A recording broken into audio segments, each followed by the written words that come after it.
Hi, I'm Cheng Thom, and you're watching Ask Kai, Quick Tips for the Apocalypse, a series of short videos in which I teach you everything you need to know about life, love, and living through the end of the world.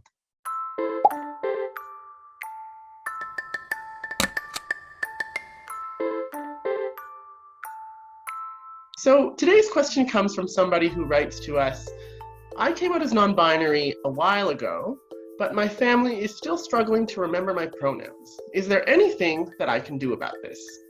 Okay, so first of all, I want to tell you, I'm really sorry that your family is still struggling with your pronouns. It sucks to be misgendered, and it sucks particularly to be misgendered by the people who we love or who are at least supposed to love us. Even if folks are trying, that doesn't take away the pain of the misgendering in a lot of cases.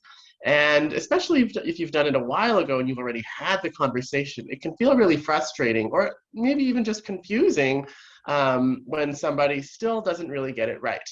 I think a lot of queer and trans people, non-binary folks, I think it's easy for us to be like, oh, I had the conversation and I'm already putting the burden on my family and my loved ones to use this new pronoun. And I think there's a little bit of extra stigma sometimes around they, them pronouns or neo-pronouns like Z and Zir, because they don't fall easily into the category of pronouns that people use every day. So at the same time, I will say that in a lot of cases, family members, loved ones of trans folks really are trying, at least on some level, to get it right. Once we've had the conversation with them, they're like, oh, I don't want to be a bad person.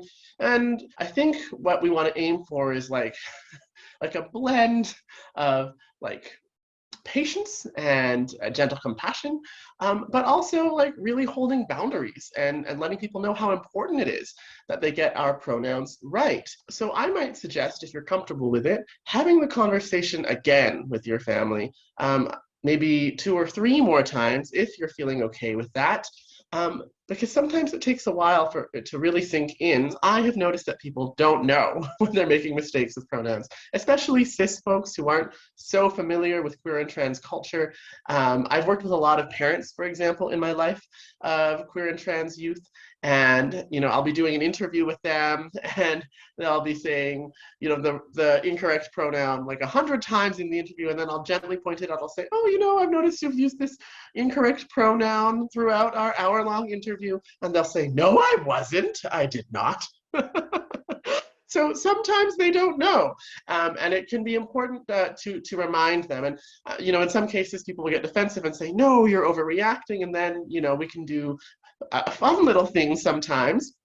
I recently heard from some folks that I was working with that they had implemented like kind of like a like a money jar penalty. So every time this family member misgendered the trans person in their life, they have to put $1 into the misgendering jar. And when that happens, it can become kind of a game. It can be kind of funny. And plus, then, the person who's getting misgendered gets a whole bunch of dollars at the end of the week or the month or whatever it is. And most importantly, the person who is doing the misgendering gets a reminder and gets to be reminded in a way that is kind of gamified, kind of fun, and isn't meant to be shaming. If going the fun route is just not an option, and it sometimes isn't, depending on the relationships you have with your family, I might suggest putting something in writing. There's a really different quality to receiving a letter from your loved one that says, hey, I just wanted to call to your attention that you've been misgendering me, and here's the impact it has on me, and here's what I'd like you to do in the future. And I understand that it's hard to remember, but if you could at least be open to correcting yourself or being corrected, that would make me feel a lot better, or whatever is true for you.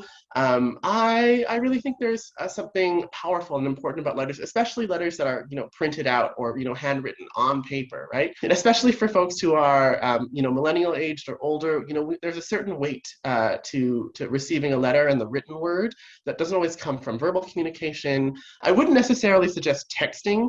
I think text can come off as unthoughtful, and there's a lot of room for misinterpretation because of the character limits on text messages. And if you send a whole bunch of text messages, that's overwhelming. When you are using a letter to make a point or bring more gravity to a conversation, I would strongly suggest putting something in there that's like, I'm writing this to you in a letter because we've talked about this before, and I have noticed that our verbal conversations haven't seemed to go in the direction that I wanted, and I wanted to be really thoughtful and put my thoughts down in words so that I would have time to think about them, and then you could have time to think about them before reacting. And I would really like to speak about this in person sometime whenever you're ready. And that invitation to speak again in person, I think, is what really closes the loop and helps people not to feel like they're sort of getting a passive aggressive reminder, or that you're unwilling to speak to them. And anything we can do to bring kind of slowness or seriousness to the conversation can help. And conversely, bringing lightness and fun to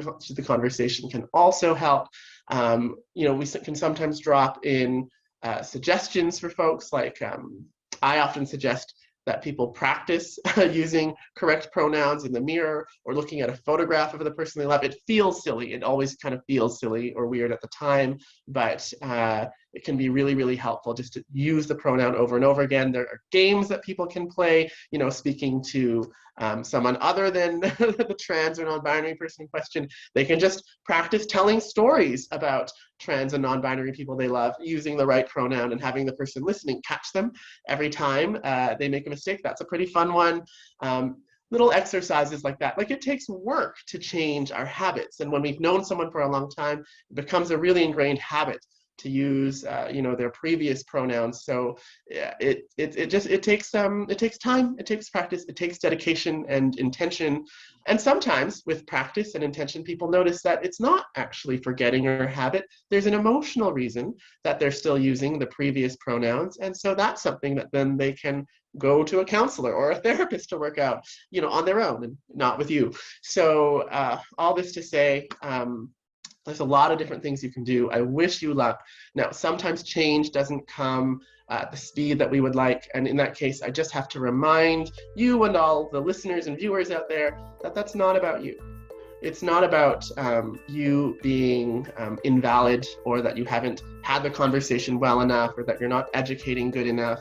That's about that other person on their journey, working on their internalized transphobia and envyphobia. So it's not about you. You are, deeply valid in who you are.